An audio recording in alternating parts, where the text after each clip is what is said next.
Gold, trusted gold buyers. మీరు తాకట్టు పెట్టిన బంగారాన్ని విడిపించి ఈ రోజు ఉన్న మార్కెట్ ధరకు కొనబడను.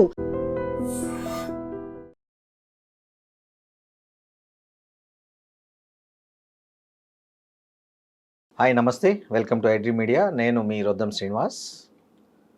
కర్ణాటకలో అనూహ్యంగా గత కొన్ని సంవత్సరాలుగా వస్తున్న కాంగ్రెస్ సాంప్రదాయం ఏదైతే సీఎంలను మార్చకుండా సోనియా గాంధీ, రాహుల్ గాంధీ నాయకత్వంలో ఉన్న కాంగ్రెస్ ఏదైతే వస్తుందో దానికి భిన్నంగా ఇవాళ కర్ణాటకలో ముఖ్యమంత్రి మార్పు జరుగుతోంది.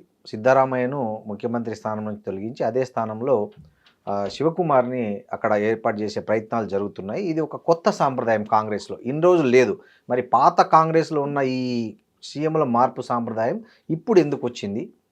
దీని ఇంపాక్ట్ మిగతా కాంగ్రెస్ పాలిత రాష్ట్రాల మీద కూడా ఉంటుందా?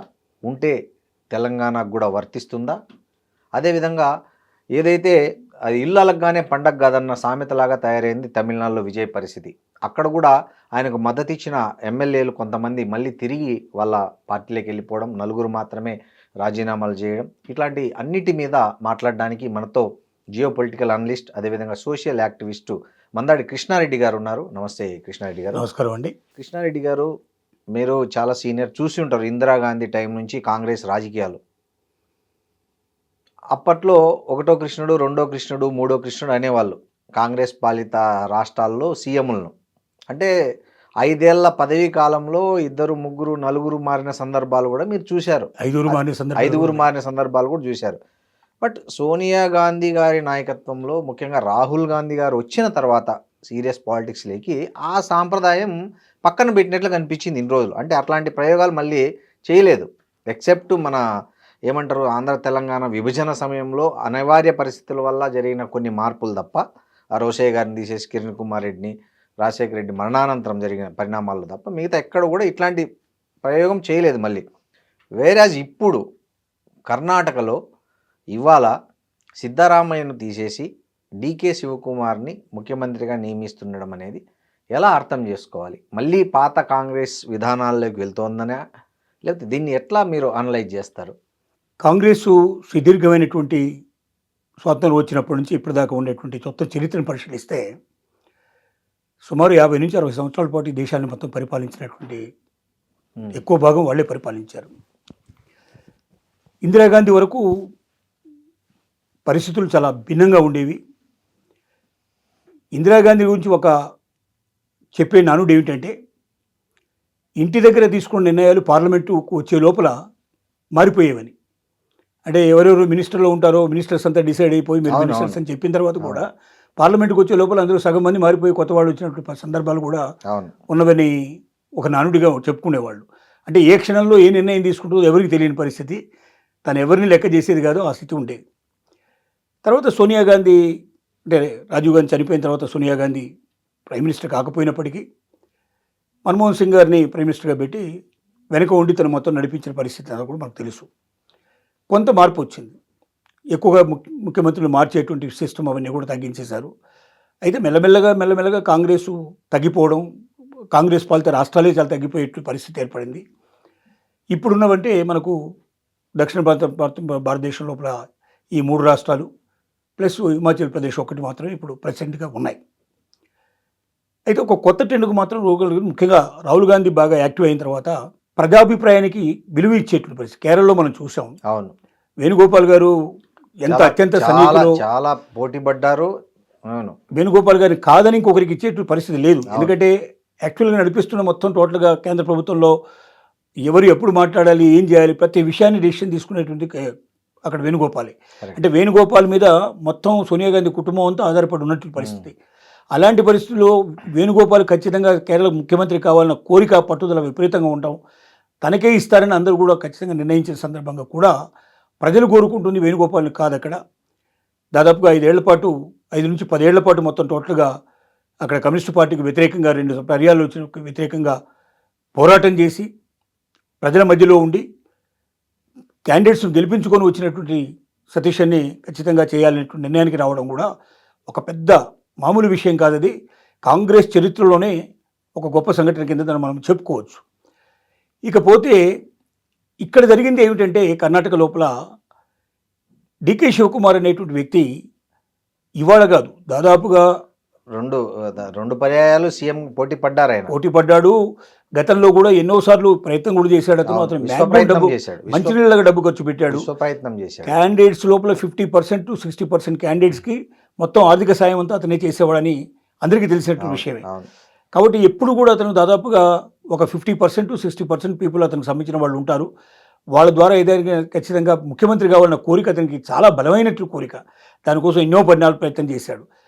గత 3 ఏళ్ల క్రితం కూడా జరిగింది ఏమిటంటే, గెలవడం జరిగిన తర్వాత అందులో ఎక్కువ భాగం తను నిర్దేశించిన వాళ్ళు, తను సాయం చేసిన వ్యక్తులే గెలిచారు కాబట్టి నాకే ఖచ్చితంగా ముఖ్యమంత్రి కావాలని చెప్పి ఢిల్లీ లోపల ముందుగానే, అంటే సిద్ధరామయ్య గారు ముఖ్యమంత్రి అవ్వడానికి ఒక వారం 15 రోజులు దాదాపు స్ట్రగులు ఢిల్లీ లోపల వీళ్ళు పోట్లాడుకున్నారు, ప్రయత్నాలు చేశారు, బలాబలం నిరూపించుకునే ప్రయత్నం చేశారు, అన్నీ జరిగాయి.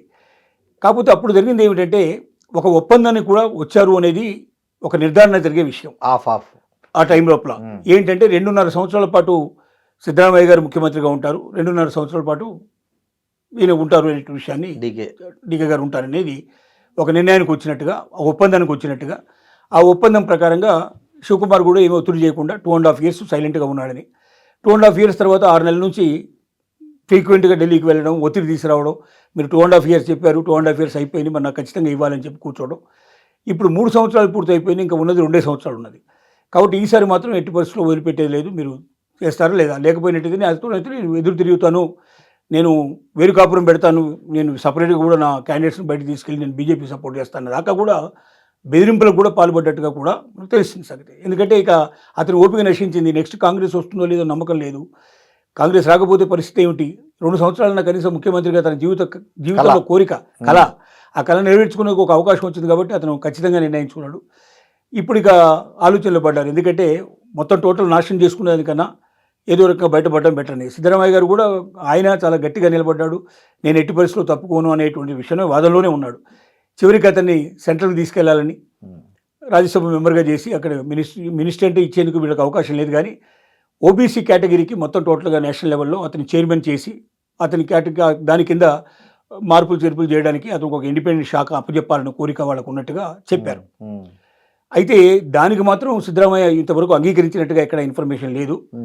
అలాగే ఆయన కొడుకుని ఉప ముఖ్యమంత్రి చేస్తారంటే 4 ఉప ముఖ్యమంత్రులు మొత్తం చేయాలని, దాంట్లోపల ఖర్గే గారి కొడుకు ఒకరు, అలాగే సిద్ధరామయ్య గారి కుమారుడు ఒకడు, ఇద్దరు బలమైన నాయకులను ఇద్దరిని తీసుకొని 4 ఉప ముఖ్యమంత్రులు చేసుకున్నట్టయితే రేపు పొద్దున తనకి ఇబ్బంది లేకుండా 2 సంవత్సరాల పాటు స్మూత్గా కంప్లీట్ చేయించుకోవచ్చునది ఉద్దేశం అన్నట్టు. ఇది నిర్ణయానికి రావడం జరిగింది. ఈ నిర్ణయంలో సిద్ధరామయ్య గారు ఇవాటి వరకు మనకు తెలిసిన, ఈ మధ్యాహ్నం దాకా తెలిసినటువంటి విషయం ఏమిటంటే, ఉదయం పూట అందరినీ బ్రేక్ఫాస్ట్ పిలిచారు. బ్రేక్ఫాస్ట్ లోపల డీకే శివకుమార్ గారు వెళ్ళి ఆయన కాళ్లకు నమస్కారం చేయడం జరిగింది, ఆయన ఆశీర్వచనాలు తీసుకోవడం జరిగింది. సిద్ధరామయ్య గారు నేను రాజీనామా చేస్తున్నాను, మొత్తం టోటల్గా మంత్రివర్గాన్ని కూడా పూర్తిగా బతరఫ్ చేయడం జరుగుతోంది, గవర్నర్కు లేఖ కూడా రాయడం జరిగింది. గవర్నర్ ఊర్లో లేదు, 27-28 తేదీల్లో ఆయన ఎక్కడో బయట పర్యటనలో ఉన్నారనే సమాచారం వచ్చింది. సాయంత్రం చేరుకుంటాడని ఒక నమ్మకం చెప్తున్నారు.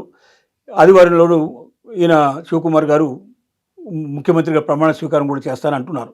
అయితే ఇక్కడ 2-3 విషయాలు మాత్రం కొంచెం కాంప్లికేటెడ్గా ఉన్న విషయాలు ఏమిటంటే, సిద్ధరామయ్య గారు సెంట్రల్కి వెళ్ళడానికి సంసిద్ధంగా లేరు, ఆయన స్టేట్లోనే కంటిన్యూ అవ్వడానికి సిద్ధపడుతున్నారు అని, అది పక్కలో బలిలాగా ఉండే పరిస్థితి ఏర్పడుతుంది. అది శివకుమార్కి మంచిది కాదు, కాంగ్రెస్ కూడా మంచిది కాదు.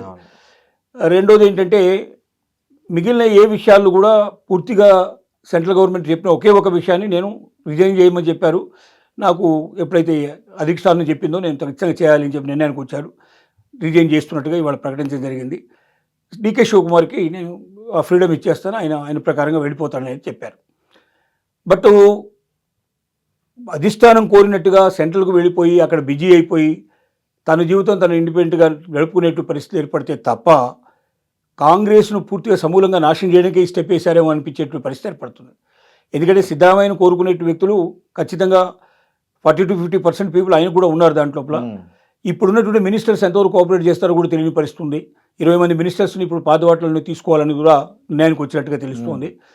ఈ పాత కొత్త కలయికలో శివకుమార్ ఎక్స్పీరియన్స్ లేదు, ఆయనకి అనుభవం లేదు, కొంచెం బాగా వేగంగా ఉండే వ్యక్తి, స్పీడ్ చాలా ఎక్కువ, అనుభవం తక్కువ, ఆశలు ఎక్కువ. ఇలాంటి పరిస్థితుల్లో ఎలక్షన్ కఠినంగా ఉండే పరిస్థితి ఏర్పడుతుంది. బీజేపీ ఎత్తుగడలు రోజు రోజుకు పెరిగిపోతున్నాయి.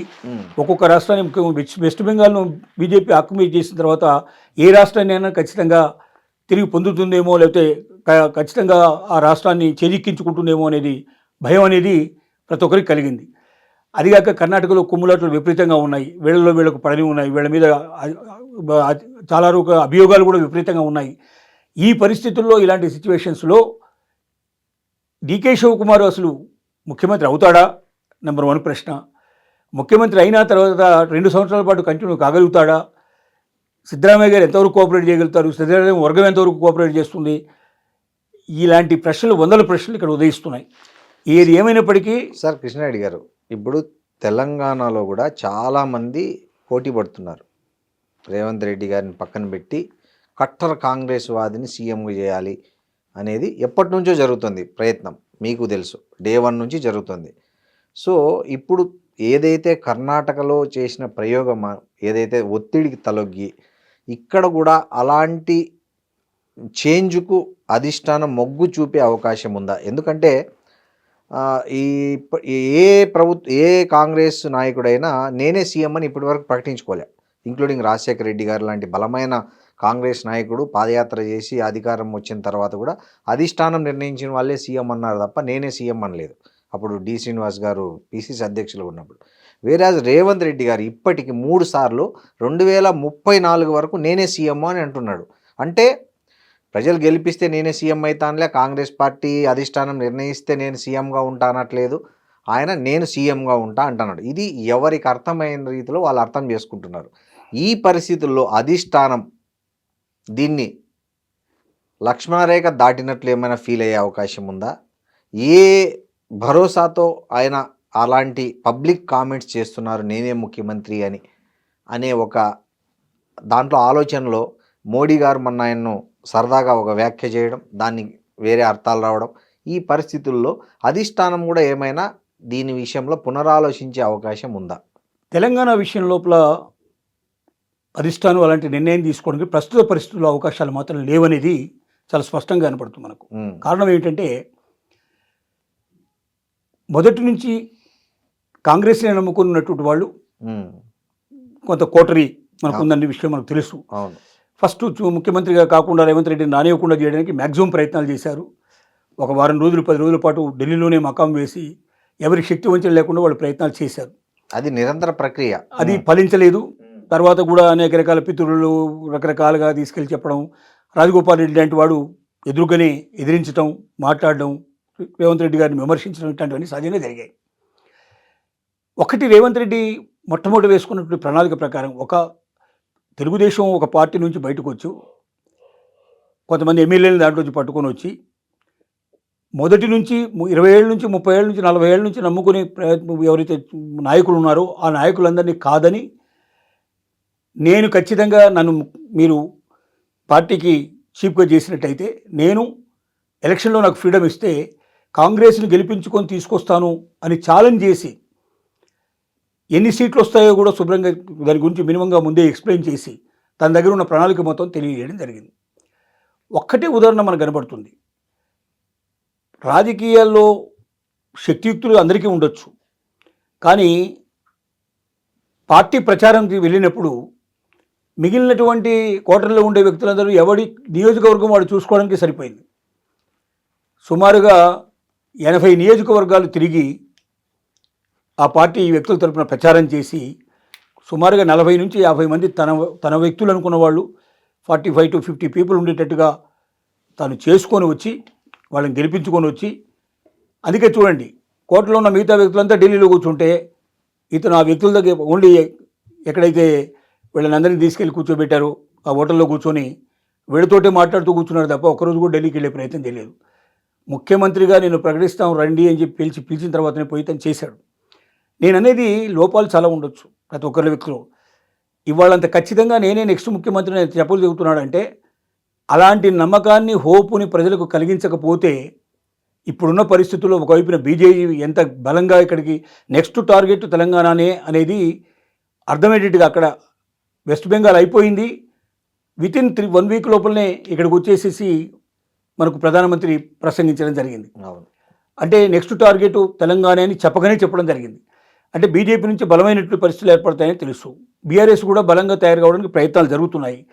ఈ రెండింటి మధ్యలో మళ్ళీ కాంగ్రెస్ని గెలిపించగలిగేటువంటి శక్తి సామర్థ్యాలు కావాలంటే ఇప్పుడున్నటువంటి కోటల్లో ఏ వ్యక్తికి ఆ శక్తి లేదు, ఎక్సెప్ట్ రేవంత్ రెడ్డికి తప్ప ఇంకెవరికి అవకాశం లేదు. ఇది అధిష్టానానికి కూడా చాలా స్పష్టంగా తెలుసు. కాబట్టి అధిష్టానానికి ముందే చెప్పి నేను ఇలా మాట్లాడతాను, అవసరమైతే మాట్లాడడం వల్ల కాంగ్రెస్కు మన ప్రభుత్వానికే మేలు జరుగుతుంది, ప్రజల్లో ఒక విశ్వాసం పెరుగుతుంది, నెక్స్ట్ మనమే వస్తామని ఒక నమ్మకాన్ని ఇప్పటి నుంచే కలిగించాల్సిన అవసరం ఉంది. ప్రీ అప్రూవల్ తీసుకొని ఉంటాడు అనేది నేను అనుకోవడం, మా మేధావి వర్గంలో జరుగుతున్నట్టు ఆలోచన. ఒకవేళ తీసుకోకపోయినా ఆ మాట అని కూడా అక్కడ అధిష్టానాన్ని ఒప్పించుకోగలిగేటువంటి కెపాసిటీ కూడా తనకు ఉంది అని. ఎందుకంటే వాళ్ళకు తెలుసు రేవంత్ రెడ్డిని వదిలిపెడితే తెలంగాణ పోయినట్టే లెక్క, ఇక తెలంగాణ రాదు. ఒకసారి తెలంగాణ కాంగ్రెస్లోంచి పోతే ఇంకెప్పటికీ రాదు తెలంగాణ. ఈ విషయం తెలుసు వాళ్ళకి. సార్, మొన్న మోదీ సభ తర్వాత ఇంకో స్పెక్యులేషన్ నడుస్తుంది జోరుగా. బహుశా రేవంత్ రెడ్డి వ్యతిరేకులు చేస్తుండొచ్చు, లేదా డిఫరెంట్ సెక్షన్స్ చేస్తుండొచ్చు, దాంట్లో తెలియదు. ఇతను నెక్స్ట్ బీజేపీ ముఖ్యమంత్రిగా ఉంటాడేమో, కాంగ్రెస్ ముఖ్యమంత్రిగా అయితే ఉండడు అని ఒక ప్రచారం బాగా విస్తృతంగా జరుగుతుంది. అలాంటి అవకాశం ఉందంటారా? అంత సులభమైన విషయం కాదు. కారణం ఏంటంటే మీరే చెప్పారు తను ఒక 50 మందిని తన మనుషుల్ని గెలిపించుకున్నారని. సో తనతో ఒక 50 మంది ఎమ్మెల్యేలు ఉన్నప్పుడు అతను ఏం చేసినా, ఇప్పుడు మీరు చాలాసార్లు మీరు చూశారు, చాలా రాష్ట్రాల్లో రాత్రికి రాత్రి కాంగ్రెస్ నుంచి 33 మందిని తీసుకొచ్చి తెల్లారేళ్ళగా ముఖ్యమంత్రి అయిన సందర్భాలు మనం చూసాం ఇటీవల కాలంలో. సో అట్లాంటి ప్రయోగం జరగదని ఎందుకు అనుకోవచ్చు? అంటే ఒక్కటేంటంటే నేను భావిస్తున్న విషయం మీకు చెప్పగలిగేది ఏంటంటే, ఒకటి ఇప్పుడు కాంగ్రెస్ కంఫర్టబుల్ మెజారిటీ ఉంది ఇప్పుడు ప్రజెంట్గా. దానికి ఏమి 10 మంది ఆల్రెడీ బీఆర్ఎస్ నుంచి దీంట్లోకి వచ్చిన వాళ్ళు కూడా వాళ్ళు పైకి ఎట్లా చెప్తున్నప్పుడు లోపల మాత్రం వెళ్ళని సపోర్ట్ చేస్తున్న విషయం కూడా తెలిసిన విషయమే. బీజేపీకి ఉన్నది 8 మంది కన్నా ఎక్కువ లేరు.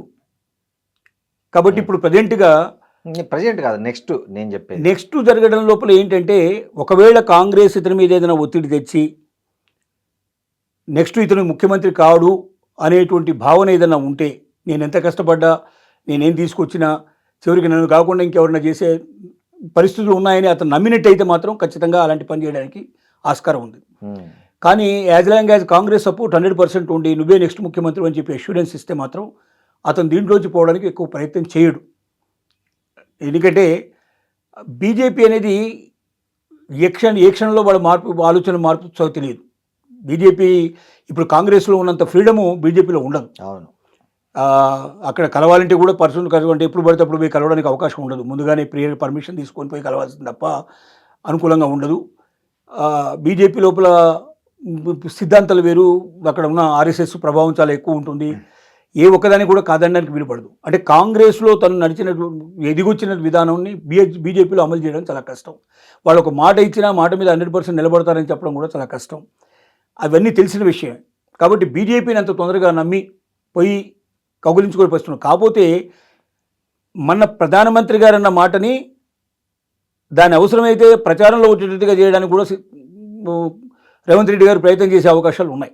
కారణం ఏంటంటే, ఎందుకంటారు, అది బూచిగా చూపించుకొని తన పదవిని ఇంకా కాంగ్రెస్ లోపల తనకి వ్యతిరేక శక్తులన్నీ కూడా ఒక దూరంగా పెట్టడానికి, అధిష్టానానికి దగ్గర అవ్వడానికి. చూసారా, నన్ను మోడీ గారే రమ్మన్నారు, నా ప్రతిభను ఆయనే గుర్తించాడు, మీరు ఒకవేళ నన్ను కాదంటే నాకు ఆల్టర్నేటివ్ రెడీగా ఉంది అని చెప్పడానికి దాన్ని ఒక అస్త్రంగా ఉపయోగించుకుంటాడని నేను అనుకుంటున్నా తప్ప అంత సులభంగా తెలంగాణ లోపల మార్పు చేర్పు జరగడం అయితే జరగదు. అలా ఎప్పుడు పడితే అప్పుడు వెళ్ళిపోవడం. ఎందుకంటే టీడీపీ నుంచి తీసుకెళ్ళినా కూడా ఆ రోజున పవర్ లేదు కాబట్టి రాదు ఆ పార్టీ ఇక్కడ అనుకుని అనే ఉద్దేశంతో పార్టీ కూడా దానికి యాక్సెప్ట్ చేసి చెప్పి వెళ్ళాడు, పర్మిషన్ తీసుకొని వెళ్ళాడు. అవంతా కూడా జరిగింది. ఇప్పటికీ అందుకోసమే సత్సంబంధాలు కొనసాగుతున్నాయి, మనందరికీ తెలిసిన విషయమే. కాబట్టి కాంగ్రెస్ లోపల మాత్రం బీజేపీలోకి అంత టక్గా ఎగిరిపోయి వాడడానికి మాత్రం సిద్ధపడ్డు. అదే జరిగితే ఆత్మహత్య సదృశ్యం, అంతే, ఇంకా అయిపోయింది. అక్కడితోటి రేవంత్ రెడ్డి భవిష్యత్తు ఉండదుగా. ఇంకా అసలు రాజకీయాల నుంచి పూర్తి తప్పుకోవాల్సిన పరిస్థితులు కూడా ఏర్పడతాయి.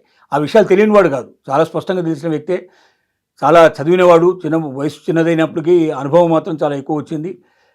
దానికి తోడుగా సలహాలు ఇచ్చేవాళ్ళు కూడా పెద్దవాళ్ళు ఉన్నారు కాబట్టి అంత సులభంగా బీజేపీలోకి అడుగుపెట్టడానికి ప్రయత్నం చేయాలి. కాకపోతే చంద్రబాబు నాయుడు సహకారంతో బీజేపీలోకి వెళ్ళడానికి ఒక అవకాశం ఉండడానికి కూడా ఛాన్స్ ఉంది. ఛాన్స్ అయితే ఉంది. ఎప్పుడు కాంగ్రెస్లో ఇక తన పాచిక పారదు, కాంగ్రెస్లో తనకు ఇంకా అవకాశం ఉండదు, కాంగ్రెస్ తరపున తన ముఖ్యమంత్రిగా కంటిన్యూ చేసే అవకాశాలు లేవు, నెక్స్ట్ వచ్చే అవకాశమే లేదు అని నిర్ణయానికి వచ్చినప్పుడు మాత్రం అతను బీజేపీలోకి వెళ్ళడం చాలా సులభం. ఇప్పుడున్నటువంటి పరిస్థితుల్లో చంద్రబాబు నాయుడు గారికి మోదీ గారికి వాళ్ళ మధ్యలో ఉన్నటువంటి అనుబంధానికి ఇతను తీసుకెళ్ళి అక్కడ నిలబెట్టడం, చెప్పడం, చేయించడం అనేది చాలా సులభమైన విషయం. సార్ కృష్ణారెడ్డి గారు, ఇప్పుడు తమిళనాడు రాజకీయాల్లో మొన్న విజయ్ సీఎం అయ్యే వరకు చాలా టెన్షన్ చూసాం మనం. రోజు రోజు అతనికి ఎమ్మెల్యేల సంఖ్యాబలం లేకపోవడము, చాలా హై డ్రామా నడిచింది. చివరికి అయ్యాడు. అదేదో ఇల్లు అలకగానే పండగ కాదన్నట్లు ఇప్పుడు మళ్ళీ అతనికి ఒక ముసలం అనేది ఒకటి తయారైంది.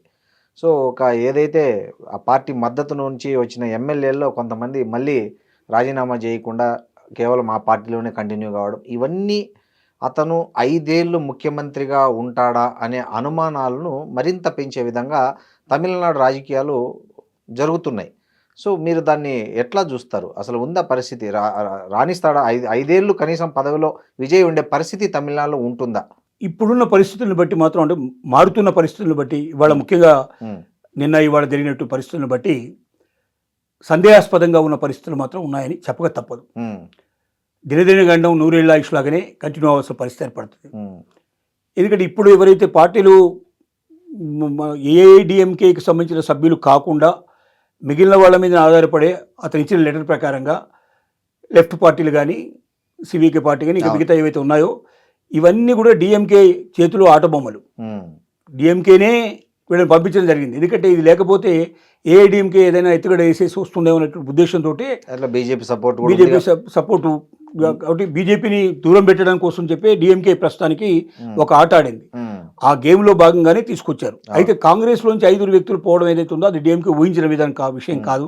ఎందుకంటే 40 ఏళ్ల బట్టి కాంగ్రెస్కి పూర్తి సపోర్టు ఇచ్చింది. ఎన్నో సందర్భాల్లో కూటమి ధర్మాన్ని పాటించట్లేదు, వెన్నుపోటు పొడిచిందని కూడా ఫీల్ అయింది. డెఫినెట్గా అందులో అయితే సందేహం అక్కర్లేదు.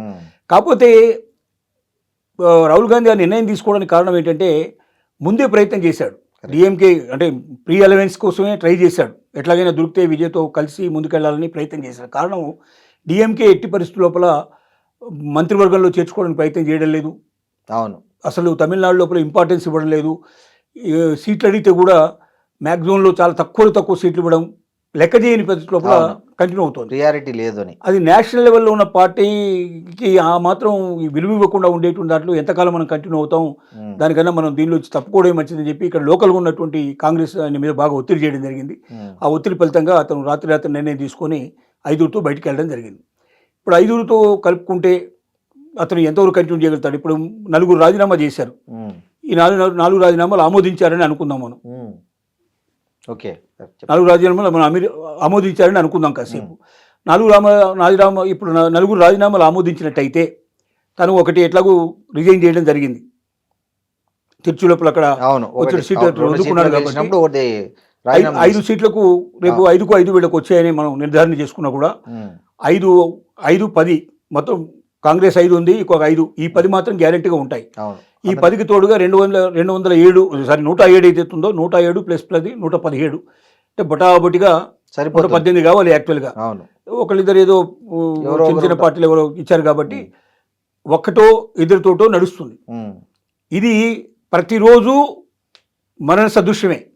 ఏ క్షణంలో ఎవడో ఒకరికో ఇద్దరినో డబ్బులు ఇచ్చి లేదా ఇంకేదో భాష చూపించి వాడిని లాక్కుంటే ప్రభుత్వం పడిపోయే అవకాశం వస్తుంది, కష్టం. అసలు మొన్న ఏంటి ఏఐడిఎంకేలు చీలికి రావడం, 30 మంది బయటికి రావడం, 30 మందిని సపోర్ట్ చేయడం, దాంతో అమ్మా ఇది పర్మనెంట్గా నిలబడిపోతుందని ఆశ అందరికీ కలిగింది.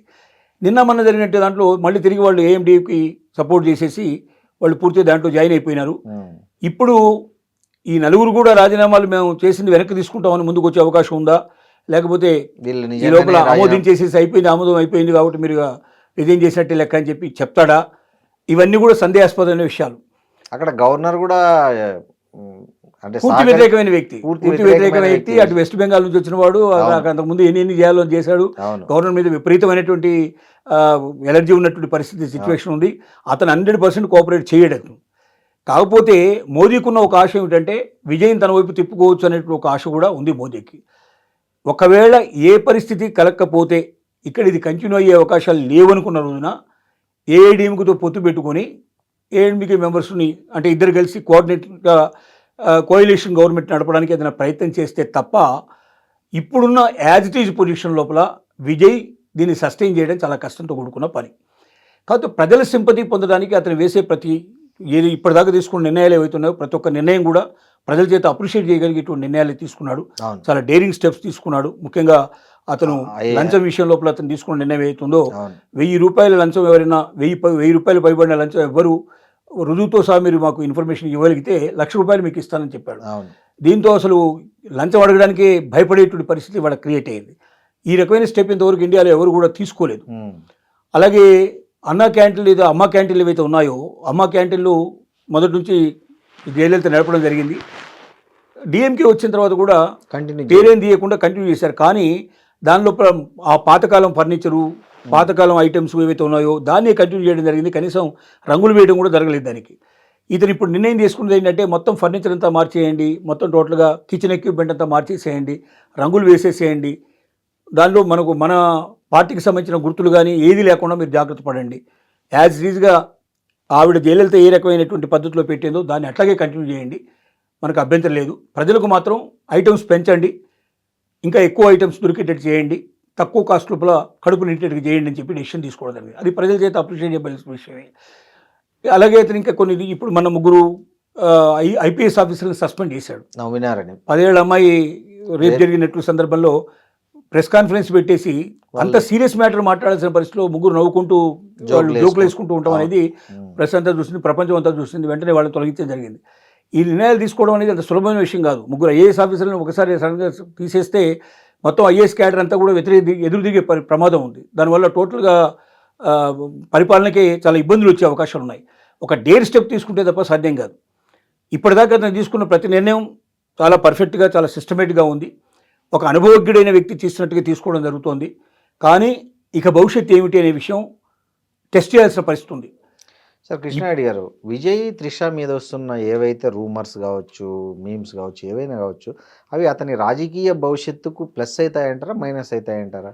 ఒకటి, అతను మొదటి రోజున ఒక మాట చెప్పాడు. త్రిషకి అతనికి సంబంధాలు ఉన్న విషయం ప్రపంచానికి అంత తెలిసిన విషయమే. భార్య స్పష్టంగా తెలియజేసి ఆవిడతో సంబంధాలు ఉన్నాయి కాబట్టి నేను విడాకులు కోరుకుంటున్నానని చెప్పి చాలా స్పష్టంగా కోర్టుకే తెలియజేయడం జరిగింది. కాబట్టి వాళ్ళ సంబంధం అనేది నిర్వివాద విషయం, అది ఉంది, చాలా సంవత్సరాలు బట్టి నడుస్తుంది అనే విషయం తెలుసు. ఇక త్రిష ఒక పవర్ సెంటర్గా మారుతుంది అని ప్రజలకు ఒక ఉన్న నమ్మకం. త్రిషని తిరుచి నుంచి పోటీ చేయిస్తాడు, అక్కడ నుంచి వచ్చిన తర్వాత చాలా రకాల ఆవిడకి పెద్ద పోస్ట్ ఏదైనా పెద్ద పోస్ట్ ఇస్తారు. ఈయన ఇంతకుముందు జయలలిత ఎంజీఆర్కి మధ్యలో జరిగినటువంటి పద్ధతిలోనే ఇక్కడ కూడా జరుగుతుంది, ఇంకొక పవర్ స్టేషన్ తయారవుతుందని చెప్పి చాలామంది అనుకున్నారు. కానీ ఫస్ట్ డేనే చెప్పాడు ఏ పవర్ స్టేషన్స్ ఉండవు, ఒక విజయ్ పవర్ స్టేషన్ తప్ప మరో పవర్ స్టేషన్ ఉండదని చెప్పి చాలా స్పష్టంగా తెలియజేశాడు. అంటే గతంలో ఎన్టీ రామారావుది ఇక్కడ లక్ష్మీపార్వతితో జరిగినటువంటి సంఘటన కానీ, అటు జయలలిత ఎంజీ రామచంద్రం మధ్య ఉన్నటువంటి సంబంధాల విషయంలో కానీ ఏం జరిగిందనే విషయం ప్రపంచం అంతా తెలుసుకోవడం జరిగింది. విజయ్కి ఆ విషయాలు చెప్పకుండా ఉండడు, ఆ మాత్రం గ్రహించకుండా ఇంత పెద్ద పోస్టు అతను తీసుకోవడానికి సాహసించదని నేను అనుకుంటున్నాను. కాబట్టి త్రిషని దూరంగా పెట్టి రాజకీయాలకు దూరంగా ఉంచడానికి ప్రయత్నం జరుగుతుందనేది ఇప్పుడున్నటువంటి మేధావుల యొక్క అంచనా. అట్లా పెట్టి ఉంటే ఏమవుతుందంటే ఖచ్చితంగా రాజకీయాల లోపల ప్రాబ్లమ్స్ ఏర్పడతాయి.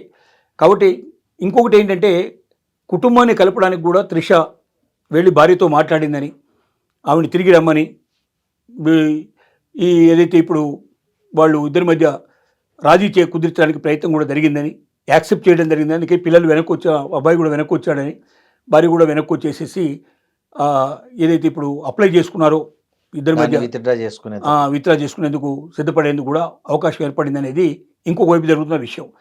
కాబట్టి ఇప్పుడున్న పరిస్థితులను బట్టి మాత్రం త్రిష రాజకీయాల లోపల చురుగ్గా పాల్గొనడం కానీ, త్రిష మరొక పవర్ స్టేషన్గా మారడం కానీ, జయలలితనో లేకపోతే మిగతా వాళ్ళను మరిపించేట్టు పరిస్థితులు వచ్చేటట్టు సిచ్యువేషన్స్ ఉండకపోవచ్చు అనేది చెప్పిన విషయం.